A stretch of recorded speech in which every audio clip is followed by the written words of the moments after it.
Bon, et si je te disais que tu candidatais pour des postes qui n'existent même pas? Bienvenue dans les Ghost Jobs, je t'explique ça. Mais avant, abonne-toi pour plus de contenu sur la vie étudiante. Alors c'est quoi un Ghost Job? Un Ghost Job, c'est une annonce qui est postée par une entreprise qui reste en ligne, mais il n'y a aucune intention d'embaucher à la clé. Pourquoi? Pour plusieurs raisons. Soit le poste n'existe pas parce qu'il a été pourvu, soit il a été gelé, soit il n'a jamais existé. Et donc au final, l'entreprise n'a jamais eu l'intention d'embaucher quelqu'un. C'est dingue qu'en 2025, ça existe encore. Alors pourquoi les entreprises font ça?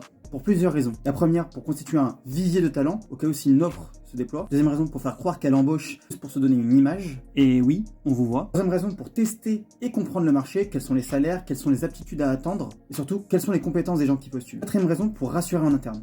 Et oui, des fois, les équipes sont en sous-effectif, sont un peu stressées, et donc ont besoin de 109 pour apporter du plus au projet. Et donc, les entreprises leur font croire qu'on va embaucher juste pour leur faire croire ou les apaiser mentalement. Mais il n'y a rien de tout ça. Et la dernière, la plus folle, c'est juste par flemme. Juste, elles oublient d'enlever l'annonce. Donc, bravo les RH. Incroyable. Pas mal. Mais la question, est-ce que c'est vraiment courant?